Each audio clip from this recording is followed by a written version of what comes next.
one day I remember God told me so clearly, if you do not change the way that you think, you will perish. Point blank, period. I was like, wait, hold up. Wait a minute. What you mean we perish? We gonna die? You know what I'm saying? I don't want to die, Jesus. Like, what? What is popping, y'all? It is your favorite life coach, nurse healer, inspirational speaker, mental health advocate, Mykesha Mack, y'all, and we are back. If you clicked on this video, baby, this is for you. I already know. You're here. So you might as well get comfortable and go ahead and stay, okay? And go ahead and share this because God got a word for you. And I want to share it because it has helped me. And this is one of the major things or keys in my healing journey. And it has been renewing my mind. And don't leave yet because I'm going somewhere with this. If you are here and you're struggling with self-doubt, if you are here and you're struggling with negative thoughts, meaning that you're what they call it imposter syndrome, or I call it the spirit of rejection. You're afraid of rejection. You're afraid of failure. You're afraid of success. Even this video is for you. You see, back in this was 2016, 2017, I was living, in a nice neighborhood, luxury apartment. I'm working in corporate America. I'm doing the thing, right? I look very good on paper and on the outside, but on the inside in my mind, baby, I was going through hell and nobody knew. And this is how many of us are operating today. We're going through the motions of life. We look good on the outside. We're smiling. Oh, how you doing? I'm fine. I'm great. Yeah, how you doing, sis? But you're not really that good, sis. And that's okay. It's okay to admit that. But you got to get to the place where you begin to assess, how am I really doing? How am I really doing up here? What am I believing about myself? How am I showing up on a day-to-day basis, right? And so this is what I began to ask myself because I wasn't happy.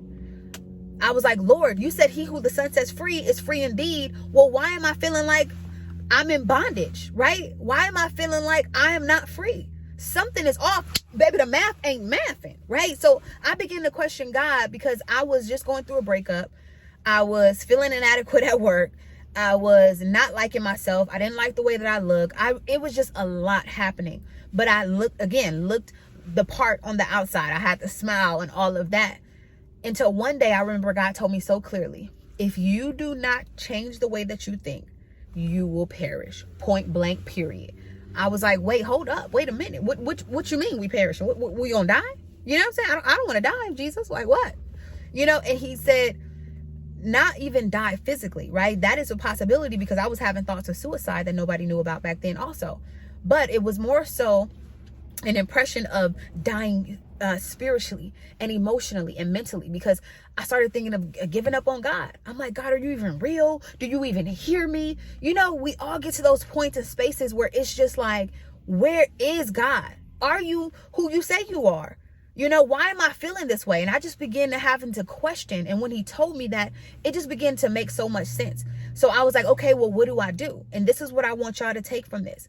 You have to begin to identify the lies that you are believing.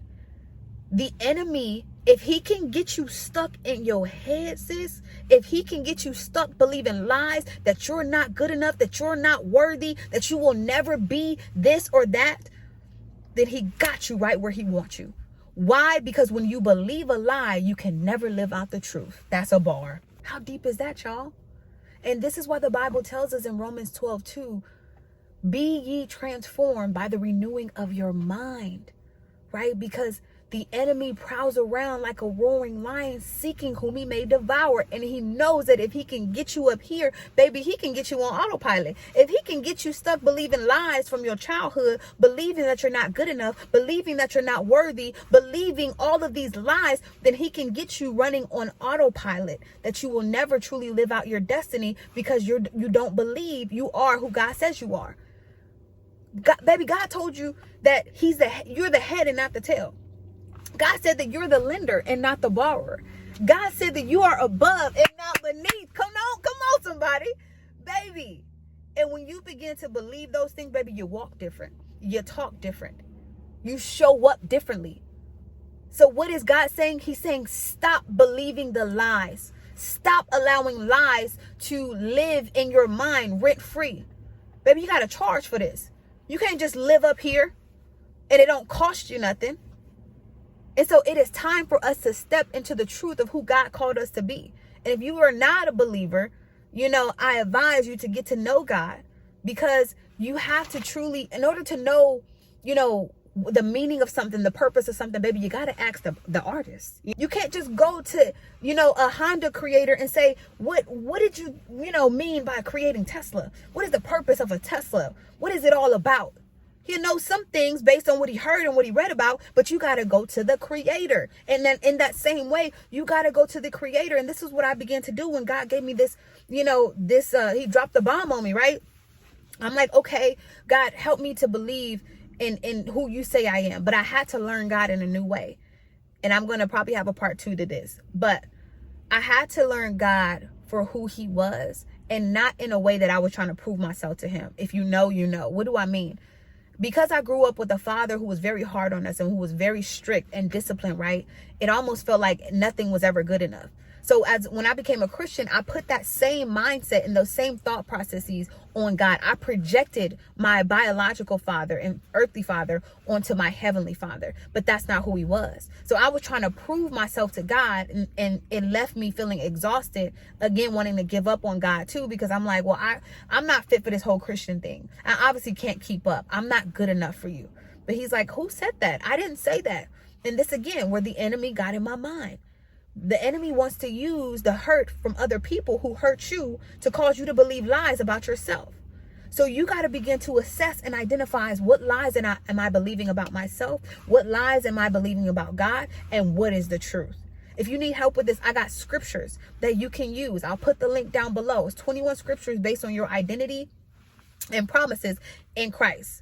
Okay. And when you look at those scriptures, I want you to take at least 5 to 10 of them and begin to renew your mind. And what do? I want you to take 5 to 10 of them, put them in your phone as reminders, baby, put them all over your house. This is exactly what I began to do. I'm giving y'all like all the sauce. I put the scriptures in as reminders on my phone, so they will come up like every hour, you know, and then I'm like, ooh, a text from God. What is God saying to me today? Okay. You know, be confident, you know, of this very thing, that he who began a good work in you is faithful to finish it. You know, like I'm reading these scriptures. Oh, arise and you know, your light will shine forth. That was Isaiah 60, I believe, verse 1. I'm not quoting it right, but I just begin to put all the scriptures right in my phone. I put them all over my house, on my refrigerator. They've changed with different seasons, but this is what I began to do because I was believing lies so much. Baby, I had to get violent with this thing. What does the word say? The kingdom of heaven suffereth violence, and the violent taken by force. Baby, you just not about to come up in here and reap havoc in my mind. Like, you got to go. So anyways, I did that. And I want y'all to start doing that with those scriptures below, and let me know how it goes, because once you start seeing the scriptures are the truth, that's what it is, because you're believing lies. So you want to counteract it with the truth. Once you start counteracting the lies with the truth every single day, repeating them out loud every day, that is the process of renewing your mind and getting to know God from a pure place and say, God, just show me who you are. Show me who I am in you. Come to God as a little child. Many of us, our inner child is hurt and broken. So we got to go back anyways to our childhood and figure out where the lies came from. Get to the root of where the lies came from. And then you want to replace them with the truth. Anyways, I pray that this was helpful, y'all. Again, I probably have a part 2 to this, but let me know your thoughts below. God is saying, stop believing the lies. Stop allowing the lies to live in your mind rent-free. Stop accepting the lies from the enemy as truth. It's not true. Assess what you actually believe.